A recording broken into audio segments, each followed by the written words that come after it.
ഞായറാഴ്ച തോറും നാം അനുവർത്തിച്ചുകൊണ്ടേയിരിക്കുന്ന ധ്യാന പരമ്പരയിലേക്ക് ഏവർക്കും സ്വാഗതം. ഇന്നത്തെ ചിന്തയുടെ കേന്ദ്രബിന്ദുവായി വിശുദ്ധ പൗലോസ് റോമർക്ക് ലേഖനം എഴുതുമ്പോൾ അതിൻ്റെ 12-ാം അധ്യായത്തിൻ്റെ 2-ാം വാക്യത്തിൽ ഈ ലോകത്തിൻ്റെ മർമ്മത്തിന് അനുരൂപരാകരുത് എന്നും ദൈവഹിതം അറിഞ്ഞ് അതിനനുസരിച്ച് രൂപാന്തരം പ്രാപിക്കുകയും ചെയ്യുകയാണ് ആവശ്യമെന്നും അപ്പോസ്തലൻ റോമായിലെ സഭയ്ക്ക് നൽകുന്ന ഉത്ബോധനത്തെ, ഉപദേശത്തെ അതിൻ്റെ യഥാർത്ഥത്തിലുള്ള അർത്ഥതലങ്ങൾ മനസ്സിലാക്കാനുള്ള ഒരവസരമായി ഈ ഒരു ധ്യാനം സഹായിക്കട്ടെ, വഴിയൊരുക്കട്ടെ എന്ന പ്രാർത്ഥനയോടെ നമ്മുടെ ചിന്ത ആരംഭിക്കാം. ഈ ലോകത്തിൽ നമുക്ക് 2 സാധ്യതകളാണ് ഉള്ളത്. ഒന്നുകിൽ നിലവിലിരിക്കുന്ന വ്യവസ്ഥിതിയോട് അനുരൂപരായി മുൻപോട്ട് പോകുക, അല്ലെങ്കിൽ അതിൽ നിന്ന് വ്യത്യസ്തമായി വേറിട്ട ഒരു ദർശനമനുസരിച്ച് ജീവിതത്തെയും വ്യക്തിത്വത്തെയും ക്രമീകരിച്ച് മുൻപോട്ട് പോകുക. ഇതല്ലാതെ മൂന്നാമത് ഒരു വഴിയില്ല എന്ന് നമുക്കറിയാം. യേശു പറഞ്ഞു, ഞാൻ തന്നെ വഴിയാകുന്നു. ആ വഴി 2ാമത്തെ വഴിയാണ് എന്ന് പ്രത്യേകമായി എടുത്തു പറയേണ്ട ആവശ്യമില്ല. എന്ന് മാത്രവുമല്ല, ലോകത്തിൽ വിവിധ മതങ്ങൾ സ്ഥാപിച്ച ആളുകളുടെ എല്ലാം വ്യക്തിത്വം, ജീവിതം നാം പരിശോധിക്കുമ്പോൾ അവരെല്ലാവരും ഈ വേറിട്ട വഴി തിരഞ്ഞെടുത്തത് കൊണ്ടാണ് വിവിധമായ ആത്മീയ പാരമ്പര്യങ്ങൾ കാലാകാലങ്ങളിൽ ഉടലെടുത്തിട്ടുള്ളത് എന്നത് വളരെ ലളിതമായ ചരിത്ര സത്യമാണ്. എന്നാൽ ലോകത്തിൽ ബഹുഭൂരിപക്ഷം ആളുകളും നിലവിലിരിക്കുന്ന വ്യവസ്ഥിതികളോട് അനുരൂപരായി മുൻപോട്ട് പോകുക എന്ന സമീപനമാണ് തിരഞ്ഞെടുക്കുന്നത് എന്നതിന് യാതൊരു സംശയമില്ല. മത്തായിയുടെ സുവിശേഷം 7-ാം അധ്യായത്തിൻ്റെ 13-14 വാക്യങ്ങളിൽ യേശു പറയുന്നത് 2 തരത്തിലുള്ള വഴികളുണ്ട്. ഒന്ന് വിശാലമായ വഴി, അതിലെ സഞ്ചരിക്കുന്നവർ അനേകരാണ്. ബഹുഭൂരിപക്ഷം ആളുകളും ഈ വിശാലമായ വഴി തിരഞ്ഞെടുക്കുന്നവരാണ്. എന്നാൽ മറ്റൊരു വഴിയുണ്ട്, അത് ഇടുങ്ങിയ വഴിയാണ്. അത് തിരഞ്ഞെടുക്കുന്നവർ വളരെ വളരെ ചുരുക്കമാണ്. ആ ഇടുങ്ങിയ വഴിയാണ് ജീവനിലേക്ക് വഴി നടത്തുന്നത്, നയിക്കുന്നത്, അല്ലെങ്കിൽ കൊണ്ടാക്കുന്നത് എന്നതാണ് യേശു പറഞ്ഞ് മനസ്സിലാക്കിയിട്ടുള്ളത്. അപ്പോൾ ഈ വിശാലമായ വഴി ലോകത്തിൻ്റെ മർമ്മത്തോട് അനുയോജ്യരായി മുൻപോട്ട് പോകുന്ന അനായാസമായ വഴിയെന്ന് ജനം പൊതുവെ കരുതുന്ന ഈ ഒരു സമീപനമാണ്.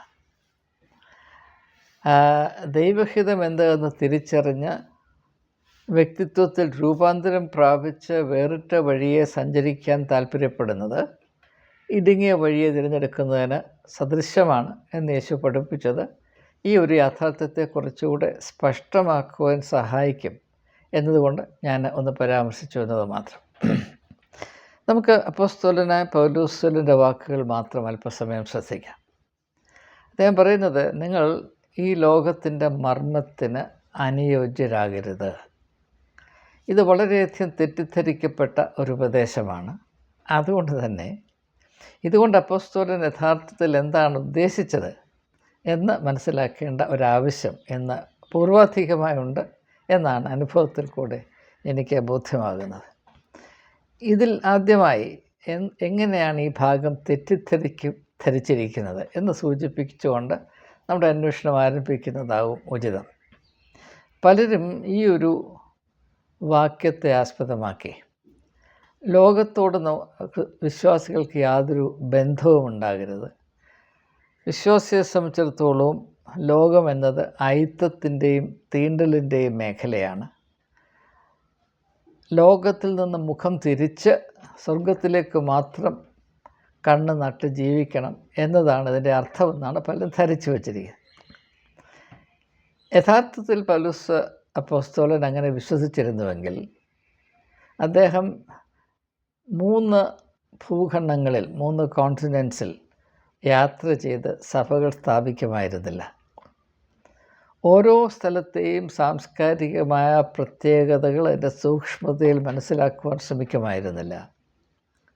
ക്ലാസിക്കൽ ലിറ്ററേച്ചർ, അറിവ്, ഭൗതികമായ അറിവും ഇത്രയധികം സമ്പാദിക്കുവാൻ ഗമാലിയേലിൻ്റെ കാൽപ്പാദത്തിലിരുന്ന് താൻ പഠിച്ചു എന്ന അഭിമാനത്തോടെ അവകാശപ്പെടുവാൻ ഇടയാകുമായിരുന്നില്ല. ഇത്ര വലിയൊരു വ്യക്തിത്വത്തിൻ്റെ ഉടമസ്ഥത അദ്ദേഹം കൈവരിക്കുമായിരുന്നില്ല. അപ്പോൾ തീർച്ചയായും ഒരു കാര്യം വ്യക്തമാണ്, ലോകത്തോട് യാതൊരു സമ്പർക്കവും യാതൊരു വിധത്തിലുള്ള പരിചയവും അനുഭവവും അറിവും ഉണ്ടാകരുത് എന്ന ഒരു സൂചനയും ഈ വാക്കുകളിലില്ല എന്നതാണ് ഇതിൻ്റെ പരമാർത്ഥം. പിന്നെ എന്തുകൊണ്ടാണ് ലോകത്തിൻ്റെ മർമ്മത്തിന് അനുയോജ്യരാകരുത് എന്ന് പറയുന്നത്? ലോകത്തെ വെറുക്കണമെന്ന് അദ്ദേഹം പറയുന്നില്ല. ലോകത്തിൽ നിന്ന് മുഖം തിരിക്കണം എന്ന് പറയുന്നില്ല. ലോകത്തിൻ്റെ ഒരുവിധമായ അനുഭവങ്ങളോ അറിവുകളോ ഒരു വിധത്തിലും വിദൂരബന്ധം പോലും അവയുമായി ഉണ്ടാകരുത് എന്ന് പറയുന്നില്ല.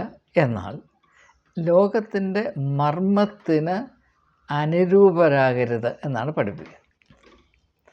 അപ്പോൾ ഇവിടെ വളരെ രസകരമായൊരു കാര്യം, ലോകത്തിന് അതിൻ്റേതായ ഒരു മർമ്മമുണ്ട് എന്ന് എപ്പോഴാണ് നമുക്ക് മനസ്സിലാക്കാൻ സാധിക്കും?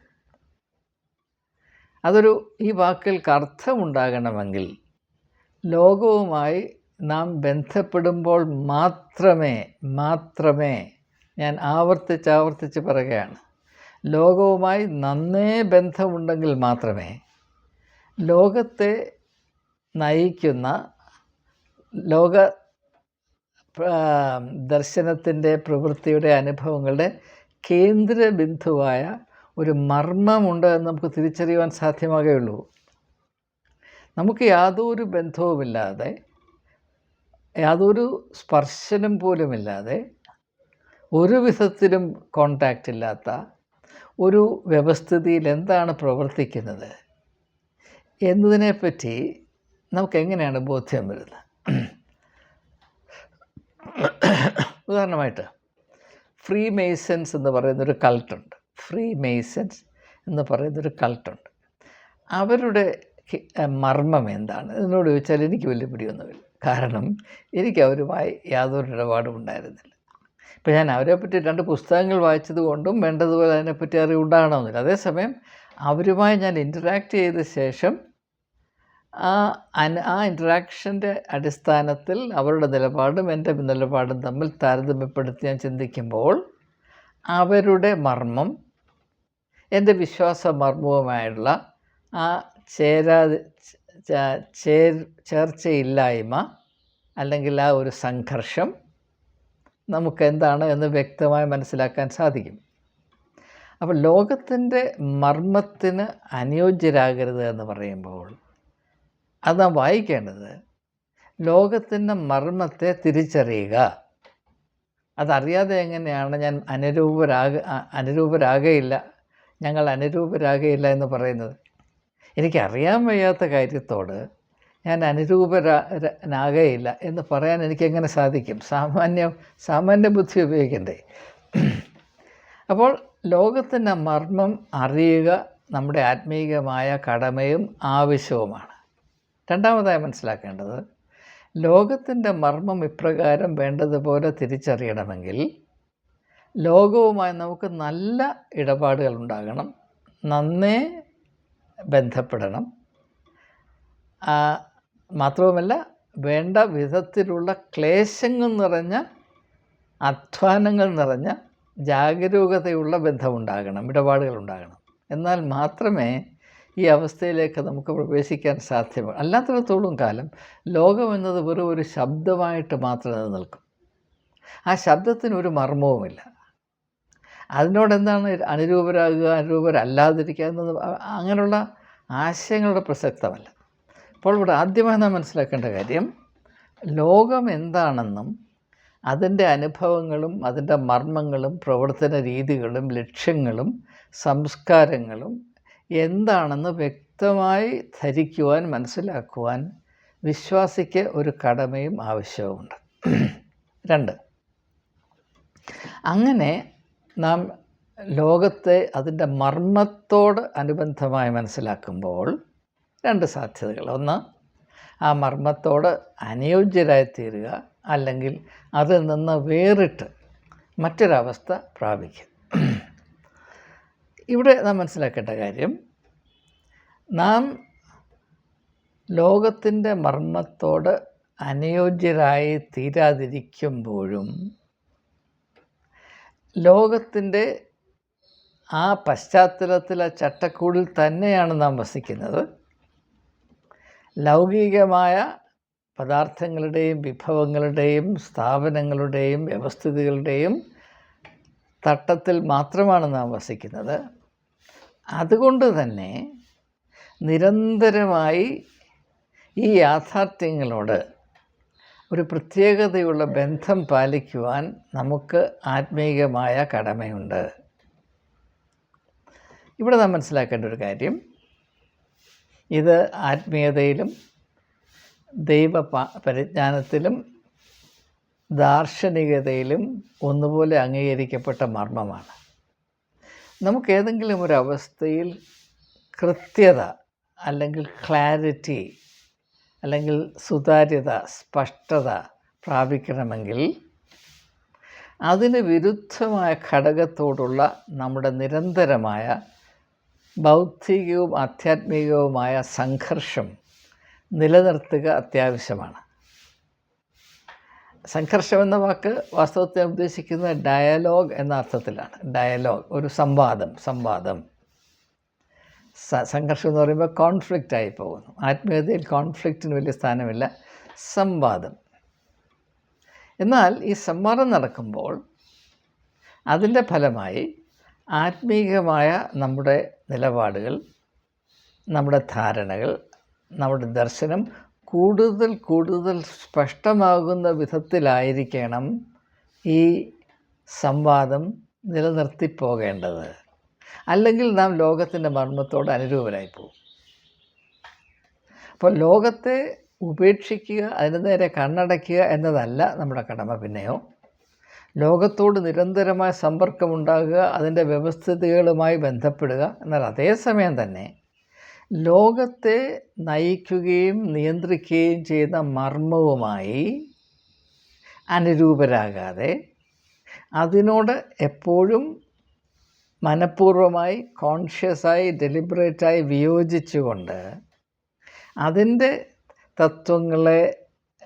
തത്വങ്ങൾക്ക് അതീതമായി പ്രവർത്തിക്കുന്ന മറ്റൊരു ദർശനത്തെ അനുധാവനം ചെയ്യുന്നത് കൊണ്ട് ഇവയുമായുള്ള ബന്ധം നിൽക്കെ തന്നെ അതിനെ അതിജീവിച്ച് നാം കഴിയുമ്പോൾ ലോകത്തിൻ്റെ മർമ്മം എന്താണെന്നും നാം ആയിത്തീരേണ്ട അവസ്ഥയും എന്താണെന്നും വ്യക്തമായ ധാരണ നമ്മുടെ ഇടയിൽ ഉണ്ടാകും, നമ്മുടെ മനസ്സിലുണ്ടാകും.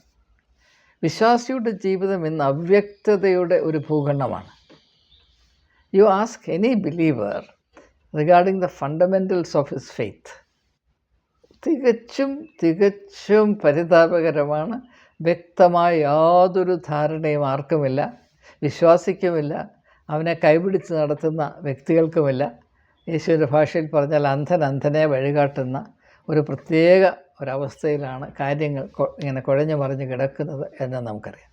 ഇത് ആത്മീയമായ ബലഹീനതയുടെ അവസ്ഥയാണ്. ഇതുകൊണ്ട് നമുക്ക് നഷ്ടമേ ഉണ്ടാകുകയുള്ളൂ. അത് ഇതിൽ നിന്ന് ഒരു വിടുതൽ പ്രാപിപ്പാൻ ഇടയാകണമെന്നാണ് പൗലോസപ്പോസ്തലൻ വ്യക്തമായി അറിയിക്കുന്നത്. അന്ന് റോമാസഭയ്ക്ക് നൽകിയ ഉപദേശം അതിനേക്കാൾ കൂടുതൽ പ്രസക്തമാണ് ഇന്ന് നമ്മെ സംബന്ധിച്ചിടത്തോളം എന്നതുകൊണ്ടാണ് ഈ ഒരു വിഷയം അതിൻ്റെ അർത്ഥത്തിൽ തന്നെ മനസ്സിലാക്കാൻ നമുക്ക് ആവശ്യമുള്ളത്.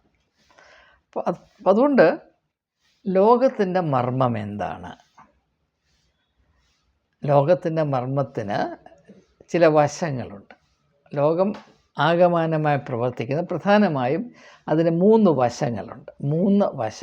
ഒന്ന്, ലോകത്തിൻ്റെ മർമ്മം അനുരൂപരാകുക, കൺഫോർമിറ്റി.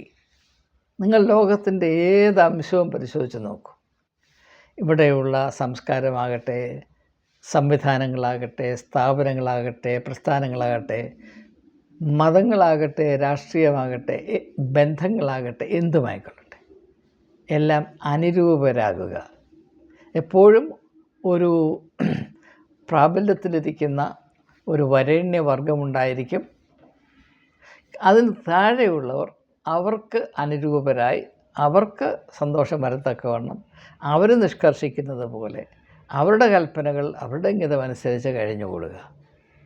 അതുകൊണ്ടാണ് ജർമ്മൻ ഫിലോസഫറായ ഹെയ്ഗൽ പറഞ്ഞത്, ഈ ലോകത്തിലുള്ള എല്ലാ ബന്ധങ്ങളെയും സ്വാധീനിക്കുന്ന മർമ്മം യജമാനനും അടിമയും തമ്മിലുള്ള ബന്ധമാണ്. മാസ്റ്റർ സ്ലേവ് റിലേഷൻഷിപ്പ്, അതാണ് ഈ ലോകത്തിലെ മർമ്മം. ഈ ലോകത്തെ നിയന്ത്രിക്കുന്ന മർമ്മം, അത് ഹെയ്ഗൽ പറഞ്ഞത് 100% ശരിയാണ്. ഹെയ്ഗൽ അത് മനസ്സിലാക്കിയത് യേശുവിൽ നിന്നാണ്. കാരണം യേശു പറഞ്ഞു, ഞാൻ അടിമകളെ വിടുവിക്കാൻ വന്നതാണ്. അടിമകളുണ്ടെങ്കിൽ യജമാനനുണ്ടെങ്കിലല്ലേ അടിമ ഉണ്ടാകാനൊക്കത്തുള്ളൂ. അപ്പോൾ ഈ ലോകത്തിലെ എല്ലാ ബന്ധങ്ങളും യജമാനും അടിമയും തമ്മിലുള്ള ബന്ധമാണ്. മാസ്റ്റർ സ്ലേവ് റിലേഷൻഷിപ്പാണ്. അതിൽ നിന്ന് വ്യത്യസ്തമായ ഒരു ബന്ധം സ്ഥാപിക്കുവാനോ നിലനിർത്തുവാനോ സാധ്യമല്ല. ഈ സമയത്ത് കൗണ്ട് ലിയോ ടോൾസ്റ്റോയുടെ വളരെ മനോഹരമായ ഒരു ചെറിയ നോവലുണ്ട്, വളരെ ചെറിയ നൊവേല എന്ന് പറയും. നൊവേല, മാസ്റ്റർ ആൻഡ് മാൻ എന്നാണ് എൻ്റെ പേര്. മാസ്റ്റർ ആൻഡ് മാൻ. ഞാനതിനെപ്പറ്റി കൂടുതലായിട്ടൊന്നും പറയുന്നില്ല. വളരെ മനോഹരമായ ചിത്രീകരണമാണ്. ഒരു യജമാനനും അവൻ്റെ അടിമ സെർഫ്, SERF, ഒരു യാത്രയ്ക്ക് പോകുന്നു. ഒരു സ്ഥലം വാങ്ങിക്കാനായി യാത്രയ്ക്ക് പോകുമ്പോൾ മഞ്ഞ് മൂടിയ പ്രദേശങ്ങളിൽ കൂടെ യാത്ര ചെയ്യുമ്പോൾ രാത്രിയിൽ അവർക്ക് സംഭവിച്ച വളരെ ക്ലേശകരമായ മരണതുല്യമായ അനുഭവത്തിൽ കൂടെ അവർക്ക് 2 പേർക്കും വന്ന വലിയ ഒരു രൂപാന്തരത്തിൻ്റെ കഥയാണ്. അത് ആത്മീയത നിറഞ്ഞു തുളുമ്പുന്നൊരു കഥയാണ് മാസ്റ്റർ ആൻഡ് മാൻ എന്ന ടോൾസ്റ്റോയുടെ ചെറിയ നൊവേല. അത് ദയവായി നിങ്ങൾ വായിക്കണം. അതിമനോഹരമായ ചിത്രീകരണമാണ്. അതിന് സമാനമായ ഈ വിഷയത്തെ പ്രതിപാദിക്കുന്ന മറ്റൊരു കൃതി ലോക സാഹിത്യത്തിലില്ല എന്നാണ് ഞാൻ മനസ്സിലാക്കുന്നത്. അപ്പോൾ ലോകത്തിൽ പ്രവർത്തിക്കുന്ന മർമ്മം യജമാനനും അടിമയും, മാസ്റ്റർ ആൻഡ് സ്ലേവ്. അപ്പോൾ അങ്ങനെ ഒരു അടിമയുടെ കടമ എന്താണ്? യജമാനന് അനുരൂപരാകുക എന്ന് പറഞ്ഞാൽ യജമാനൻ്റെ ഇംഗിതം അതുപോലെ അനുസരിക്കുക. അതിൽ നിന്ന് വേറിട്ട് പ്രവർത്തിക്കുവാനോ ചിന്തിക്കുവാനോ ഒരു അടിമയ്ക്ക് സാധ്യമല്ല. നമ്മുടെ ഓരോരുത്തരുടെയും വിവിധമായ ജീവിത അവസരങ്ങളിൽ അനുഭവങ്ങളിൽ ഇത് തന്നെയായിരുന്നു എന്ന് നമുക്കറിയാം. ബന്ധങ്ങൾ പോലും, സ്ത്രീ പുരുഷ ബന്ധവും, മാതാപിതാക്കന്മാർ മക്കൾ തമ്മിലുള്ള ബന്ധം, കൂട്ടുകാർ പോലും തമ്മിലുള്ള ബന്ധം എല്ലാം ഈ അടിമത്വത്തിൻ്റെ ബന്ധമായിരുന്നു എന്ന് നാം അല്പം ഒന്ന് ചിന്തിച്ചാൽ തിരിച്ചറിയാവുന്നതേ ഉള്ളൂ. അപ്പോൾ ഈ അടിമത്വത്തിൻ്റെ ബന്ധം അത് നിലനിർത്തുന്നത് ഈ ലോകത്തിൻ്റെ മർമ്മത്തിൻ്റെ 2 വശങ്ങൾ കൂടെ നാം ഒന്ന് മനസ്സിലാക്കേണ്ട ആവശ്യമുള്ളതിനെ സൂചിപ്പിക്കുകയാണ്. ഈ അടിമത്തത്തെ നിലനിർത്തുന്ന അതിൻ്റെ പ്രവർത്തന ഊർജ ഉറവിടമായ സ്രോതസ്സായ 2 ഘടകങ്ങളുണ്ട്. ഒന്ന് അധികാരം, പവർ. 2 പണം, മണി. ഇത് 2ഉം കൂടെ ചേരുമ്പോഴാണ് യഥാർത്ഥത്തിൽ മാമോൻ ആയിത്തീരുന്നത്. ലോകത്തെ നയിക്കുന്ന മർമ്മം പവർ, ബലപ്രയോഗം, അധികാര ദുർവിനിയോഗം. അതുകൊണ്ടാണ് യേശു അതിന് പകരം നിങ്ങൾ പരസ്പരം സ്നേഹിക്കണം. യേശു ഈ ലോകത്തിൽ നൽകിയ ഏറ്റവും വലിയ വിടുതൽ എന്താണ്? ഈ അധികാര പ്രേമത്തിന് പകരം മനുഷ്യ പരസ്പരം സ്നേഹിക്കണം. A foundational shift from power to love. അതിനെപ്പറ്റി ഞാൻ പറയുന്നത് the switch from the love of power to the power of love എന്നാണ് ഞാൻ പറയുന്നത്. എൻ്റെ ഒരു പുസ്തകത്തിൽ ഞാൻ അതിനെ എഴുതിയിട്ടുണ്ട്. അപ്പോൾ ഇതൊരു വലിയ വിപ്ലവം തന്നെയാണ്, ഇതൊരു വലിയ വിടുതൽ തന്നെയാണ്. ഇത് ലോക മർമ്മത്തിന് തുലവും വ്യത്യസ്തമാണ്. ലോക മർമ്മം പ്രവർത്തിക്കുന്നത് അധികാരം, കയ്യൂക്ക്, ബലപ്രയോഗം. ബലവാൻ ബലഹീനനെ അടിച്ചമർത്തുന്നു, ഇഷ്ടം പോലെ ഉപയോഗിക്കുന്നു. അത് അടിമത്വത്തിൻ്റെ സ്വഭാവമാണ്. അതുകൊണ്ടാണ് റൂസോ പറഞ്ഞത്, നമ്മൾ സ്വതന്ത്രരായി ജനിക്കുന്നുവെങ്കിലും അത് കഴിഞ്ഞ ശേഷം ഉണ്ടാകുന്നത് മുഴുവനും അടിമത്തമാണ്. Man is born free but everywhere he is in chains എന്ന് അദ്ദേഹം പറയാനിടയാണ്. അപ്പോൾ ഇത് ലോകത്തിൻ്റെ മർമ്മമാണ്. രണ്ടാമത് പണം, മാമൺ. മനുഷ്യർ ലോകത്തിൽ പ്രവർത്തിക്കുന്നത് മുഴുവനും, ഇപ്പം രാഷ്ട്രീയ പാർട്ടികൾ അധികാര കസേരയിൽ കയറിയിരിക്കാൻ താല്പര്യപ്പെടുന്നത് ജനങ്ങളെ സേവിക്കാനല്ല എന്ന് ഞാനായിട്ട് പറയേണ്ട കാര്യമില്ല. അത് പണക്കൊതി കൊണ്ട് മാത്രമാണ്. മനുഷ്യൻ ഈ തത്വപ്പെടുന്നത് മുഴുവൻ ഇപ്പം നന്നായിട്ട് പഠിക്കുന്നത് എന്തിനാണ്? നല്ല മാർക്ക് കിട്ടിയാൽ നല്ല ജോലി കിട്ടും, നല്ല ജോലി കിട്ടിയാൽ വരുമാനം ഉണ്ടാകും, അവസാനം പണം മാത്രമാണ്. മനുഷ്യനെതിനാണ് ദൈവത്തെ വിളിച്ചപേക്ഷിക്കുന്നത്. അങ്ങനെ വിളിച്ചപേക്ഷിച്ചാൽ കൂടുതൽ ലാഭം, പണം കിട്ടും, പണം പണം പണം. എങ്ങോട്ട് തിരിഞ്ഞാലും എന്തൊക്കെയായാലും പണമല്ലാതെ മറ്റൊരു കാര്യം ഇതിനകത്തില്ല എന്ന് നമുക്ക് മനസ്സിലാക്കാൻ കഴിയും. അപ്പോൾ കറണ്ട് പോയത് ക്ഷമിക്കണം, അതും ലോകത്തിൻ്റെ മർമ്മം തന്നെയാണ്. അപ്പോൾ ഈ രണ്ട് കാര്യം, ഇതിൽ നിന്ന് വിടുതൽ പ്രാപിച്ച് അതിൽ നിന്ന് തുലവും വ്യത്യസ്തമായ ദൈവ സ്വഭാവത്തിന് അനുരൂപരാകണമെന്നാണ് പറയുന്നത്. ദൈവ സ്വഭാവം, ദൈവം സ്നേഹം തന്നെ. അപ്പോൾ shift from power which is the principle of the world to the nature of God which is love, complete shift. അതുപോലെ തന്നെ പണം, പീപ്പിൾ എബവ് പ്രോഫിറ്റ്, അത് ആത്മീയമായ ദർശനമാണ് എന്ന് നമുക്കറിയാം. അതുകൊണ്ടാണ് യേശു പറഞ്ഞത് മനുഷ്യപുത്രന് തലചായ്ക്കാൻ ഇടമില്ല. തന്നെയുമല്ല, ശിഷ്യന്മാരെ അയക്കുമ്പോൾ പറയുന്നു, നിങ്ങൾക്ക് വൃഥ ലഭിച്ചു, നിങ്ങൾ വൃഥ നൽകണം. Do not sell spirituality, do not sell the way of God, do not sell God's blessings. ഇത് വളരെ വ്യക്തമാണ്. ലോകത്തിൽ എന്തെല്ലാം നടക്കുന്നു അതിൻ്റെ പുറകിൽ മുഴുവനും പണമാണ്, പണത്തോട് ചേർന്ന് നിൽക്കുന്ന അധികാരമാണ്. ഇതിൽ നിന്ന് വിടുതൽ പ്രാപിക്കാതെ മനുഷ്യൻ യഥാർത്ഥത്തിൽ അവൻ്റെ മനുഷ്യത്വത്തിൽ വളർച്ച പ്രാപിപ്പാൻ കഴിയുകയില്ല. അങ്ങനെ മനുഷ്യത്വത്തിൽ വളർച്ച പ്രാപിക്കുന്നവർക്ക് മാത്രമേ ആത്മാഭിമാനത്തോടും സംതൃപ്തിയോടും ആത്മാവിൻ്റെ ഫലമായ സമാധാനം, സ്നേഹം, സമാധാനം, സന്തോഷം ഇത്യാദിയുള്ള അതിമനോഹരമായ ഗുണഫലങ്ങൾ പുറപ്പെടുവിക്കുന്ന വെളിച്ചത്തിൻ്റെ വ്യക്തിത്വം പ്രാപിപ്പാൻ സാധ്യമാകുകയുള്ളൂ എന്നതാണ് യേശുവിൻ്റെ പഠിപ്പീര്. അത് മനസ്സിൽ വെച്ചുകൊണ്ടാണ് പൗലോസ് അപ്പോസ്തലൻ തൻ്റേതായ ഭാഷയിൽ റോമായിലുള്ള സഭയ്ക്ക് ഉപദേശം നൽകുമ്പോൾ പറയുന്നത്, നിങ്ങൾ ഈ ലോകത്തിൻ്റെ മർമ്മത്തിന് അനുരൂപരാകാതെ നന്മയും പ്രസാദവുമുള്ള ദൈവഹിതം എന്ന് തിരിച്ചറിഞ്ഞ് മനസ്സ് പുതുക്കി, അനുദിനം മനസ്സ് പുതുക്കി രൂപാന്തരപ്പെടുകയും. ആ ഒരു വലിയ മാറ്റം വിശ്വാസിയുടെ ജീവിതത്തിൽ ഉണ്ടാകണം. ആ മാറ്റം യാഥാർത്ഥ്യമാക്കുന്ന ഗുണഫലങ്ങൾ പുറപ്പെടുവിക്കുവാൻ, ഫ്രൂട്ട്ഫുൾനെസ്, യേശുവിൻ്റെ ഭാഷയിൽ പറഞ്ഞാൽ നിങ്ങൾ എന്നിൽ വസിക്കുകയും ഞാൻ നിങ്ങൾ വസിക്കുകയും ചെയ്താൽ നിങ്ങളധിക ഫലം കായ്ക്കും. അത് മാത്രമാണ് ഇതിൻ്റെ തെളിവ് എന്ന ഉപദേശമാണ് പൗലോസ് അപ്പോസ്തലൻ റോമായിലുള്ള സഭയ്ക്ക് നൽകുന്നത്. ഇത് മാത്രം സൂചിപ്പിച്ചുകൊണ്ട് ധ്യാനം ഞാൻ ഉപസംഹരിക്കുകയാണ്. ഇതിനെപ്പറ്റി കൂടുതലായി ചിന്തിക്കുവാനും അന്വേഷിക്കുവാനും അനേക കാര്യങ്ങളുണ്ട് എന്ന് നിങ്ങൾക്കറിയാം. അത് നിങ്ങളെ വിശ്വാസത്തിൽ, പ്രത്യാശയിൽ, എളിമയിൽ ഏൽപ്പിച്ചുകൊണ്ട് വാക്കുകൾ ഉപസംഹരിക്കുന്നു. ഏവർക്കും നന്ദി, നമസ്കാരം.